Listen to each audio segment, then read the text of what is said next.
नमस्कार, इस विशेष बुलेटिन में आप सभी का स्वागत है। मैं हूं आपके साथ भावना नैयर और मेरे साथ है मेरी सहयोगी मनीषा, जो आप तक सांकेतिक भाषा में खबरें प्रस्तुत करेंगी।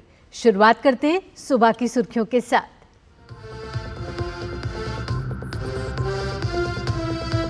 महाराष्ट्र में प्रधानमंत्री मोदी आज संभाजीनगर, पनवेल और मुंबई में करेंगे चुनावी रैली। कांग्रेस अध्यक्ष मल्लिकार्जुन खड़गे और राहुल गांधी भी करेंगे प्रचार।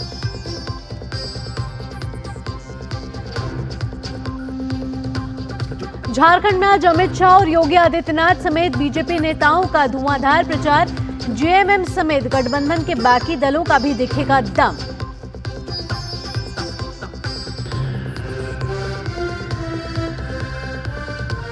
दिल्ली में मेयर, डिप्टी मेयर का चुनाव आज। आप बीजेपी में मुकाबला। संख्या बल कम होने के बावजूद बीजेपी ने उतारे प्रत्याशी।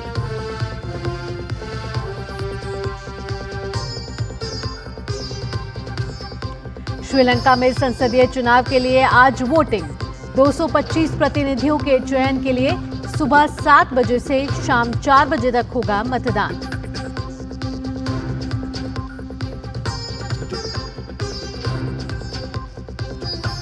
और भारत ने तीसरे टी20 मैच में दक्षिण अफ्रीका को दी मार।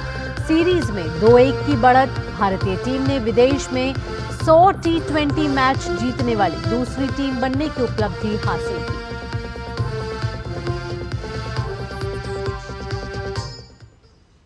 अब खबरें विस्तार से। भारतीय जनता पार्टी के वरिष्ठ नेता और प्रधानमंत्री नरेंद्र मोदी आज महाराष्ट्र में चुनावी हुंकार भरेंगे। नरेंद्र मोदी नवी मुंबई के संभाजीनगर, रायगढ़ जिले में पनवेल और मुंबई में एक के बाद एक 3 चुनावी जनसभाएं करेंगे और जनता से एनडीए प्रत्याशियों को जीत दिलाने की अपील करेंगे।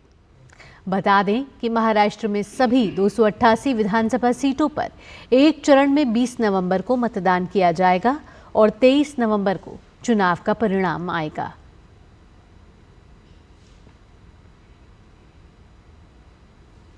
महाराष्ट्र में विधानसभा चुनाव के मद्देनजर सभी पार्टियां पूरे जोर शोर से चुनाव प्रचार में जुटी हुई हैं। कांग्रेस ने महाराष्ट्र में चुनाव प्रचार के अंतिम चरण में पूरी ताकत झोंक दी है। पार्टी अध्यक्ष मल्लिकार्जुन खड़गे और नेता राहुल गांधी समेत कांग्रेस के कई बड़े नेता आज महाराष्ट्र में चुनावी प्रचार करेंगे। मल्लिकार्जुन खड़गे इगतपुरी और वनवाड़ी में जनसभाओं को संबोधित करेंगे और पार्टी प्रत्याशी को भारी मतों से जीत दिलाने की अपील करेंगे।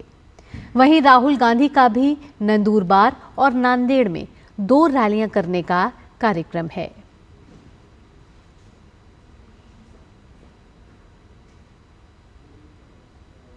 बात अब झारखंड चुनाव की। झारखंड चुनाव में बीजेपी ने पूरी ताकत झोंक दी है।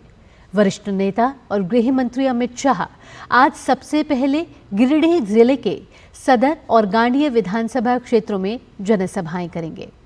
इसके बाद अमित शाह बोकारो की डुमरी विधानसभा क्षेत्र में चुनावी रैली करेंगे, जबकि उत्तर प्रदेश के मुख्यमंत्री योगी आदित्यनाथ धनबाद और बोकारो में ओबिरमो जिले की जनसभा करेंगे।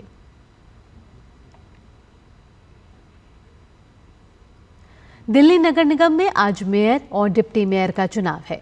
सिविक सेंटर में दोपहर 2 बजे होने वाली सदन की बैठक में चुनाव की प्रक्रिया पूरी कराई जाएगी। आम आदमी पार्टी ने मेयर पद के लिए महेश खींची और डिप्टी मेयर पद के लिए रविंद्र भारद्वाज को उम्मीदवार बनाया है। महेश खींची देवनगर वार्ड से पार्षद हैं, जबकि रविंद्र भारद्वाज अमन विहार से पार्षद हैं। मुकाबला रोचक होने की उम्मीद है। दरअसल एमसीडी में संख्या बल कम होने के बावजूद बीजेपी की ओर से मेयर पद के लिए शकूरपुर के पार्षद किशन लाल और डिप्टी मेयर पद पर सादतपुर के पार्षद नीता बिष्ट मैदान में हैं। सभी पार्षद दिल्ली विधानसभा के स्पीकर की ओर से मनोनीत किए गए 14 विधायकों के अलावा दिल्ली लोकसभा और राज्यसभा के सांसद वोट डालेंगे। नए महापौर और उप महापौर का कार्यकाल 5 महीने का होगा। आगामी त्योहार के मद्देनजर यूपी की राजधानी लखनऊ में सुरक्षा की दृष्टि से कुछ अहम कदम उठाए गए हैं। यहां धारा 163 भारतीय नागरिक सुरक्षा संहिता को लागू किया गया है। यहां 12 जनवरी तक सभी तरह के धरने प्रदर्शन पर रोक लगा दी गई है। आने वाले दिनों में कार्तिक पूर्णिमा, गुरु तेग बहादुर शहीद दिवस, क्रिसमस डे, नव वर्ष के साथ साथ प्रतियोगी प्रवेश परीक्षाओं का भी आयोजन होना है। पुलिस विभाग के अनुसार बिना अनुमति के निर्धारित धरना स्थल को छोड़कर अन्य स्थान पर किसी भी प्रकार का धरना प्रदर्शन सरकारी दफ्तरों और राजभवन, मुख्यमंत्री आवास, विधान भवन के आसपास नो फ्लाइंग जोन में ड्रोन कैमरे से शूटिंग, ट्रैक्टर ट्रॉली, ज्वलनशील पदार्थ, घातक पदार्थ और हथियार लेकर आवागमन पूर्ण रूप से प्रतिबंधित रहेगा। इसका उल्लंघन करने पर धारा 223 भारतीय न्याय संहिता के अनुसार कानूनी कार्रवाई की जाएगी।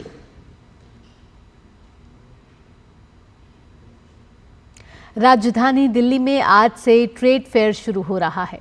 इंडिया ट्रेड प्रमोशन ऑर्गेनाइजेशन यानी कि ITPO द्वारा आयोजित देश का सबसे बड़ा व्यापार मेला 27 नवंबर तक भारत मंडपम परिसर में होगा। इस बार ट्रेड फेयर की थीम विकसित भारत एट 2047 रखी गई है।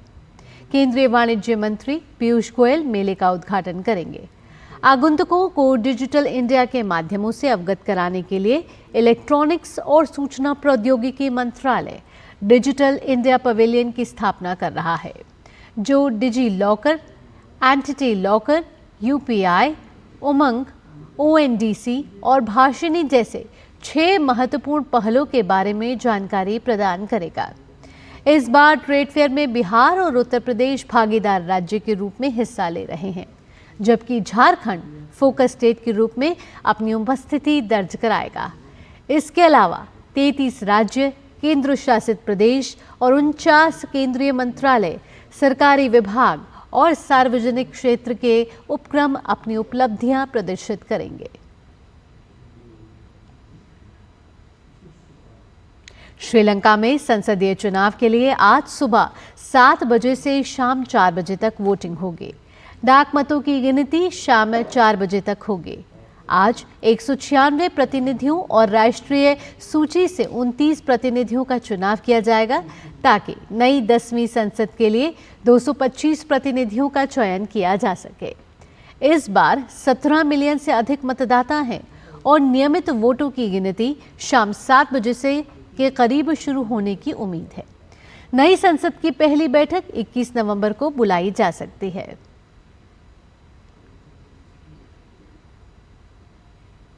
और अब बढ़ते हैं अगली खबर की ओर। अमेरिका के नवनिर्वाचित राष्ट्रपति डोनाल्ड ट्रंप ने ऐतिहासिक चुनावी जीत के बाद अपनी नई टीम बनाने में वे जुट गए हैं। ट्रंप ने पूर्व कांग्रेस सदस्य लेफ्टिनेंट कर्नल तुलसी गबार्ड को राष्ट्रीय खुफिया निदेशक DNI के रूप में नियुक्त किया है।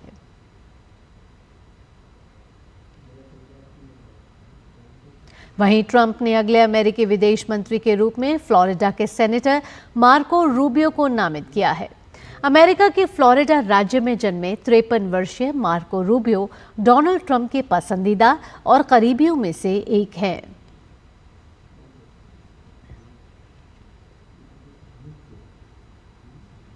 नवनिर्वाचित राष्ट्रपति डोनाल्ड ट्रंप ने फ्लोरिडा के कांग्रेस सदस्य मैट गेट्स पर अटॉर्नी जनरल के पद के लिए भरोसा जताया है। और अब खेल से जुड़ी खबर। भारतीय क्रिकेट टीम ने दक्षिण अफ्रीका के खिलाफ खेले जा रहे 4 मैचों की T20 सीरीज के तीसरे मैच को 11 रन से अपने नाम कर लिया। इस जीत के साथ ही टीम इंडिया ने इस सीरीज में 2-1 की बढ़त हासिल कर ली है। मुकाबले में भारत ने पहले बल्लेबाजी करते हुए 6 विकेट गंवाकर 219 रन बनाए थे। टीम इंडिया के लिए तिलक वर्मा ने शानदार 107 रन की शतकीय पारी खेली। वहीं अभिषेक शर्मा ने अर्धशतक जड़ा। भारत द्वारा मिले 220 रन के लक्ष्य का पीछा करते हुए दक्षिण अफ्रीका की टीम निर्धारित 20 ओवर में 7 विकेट गंवाकर 208 रन ही बना पाई और मैच हार गई। दक्षिण अफ्रीका के लिए मार्को यानसेन ने शानदार बल्लेबाजी की और 17 गेंदों पर 4 चौकों और 5 छक्कों की मदद से 54 रन की पारी खेली। वहीं भारत के लिए अर्शदीप सिंह ने 3 जबकि वरुण चक्रवर्ती ने 2 विकेट छटकाए। इसी के साथ इस विशेष बुलेटिन में इतना ही। मुझे और मेरी सहयोगी मनीषा के साथ फिलहाल के लिए डीडी न्यूज की टीम को दीजिए अनुमति। खबरों का सिलसिला यूं ही जारी रहेगा। नमस्कार।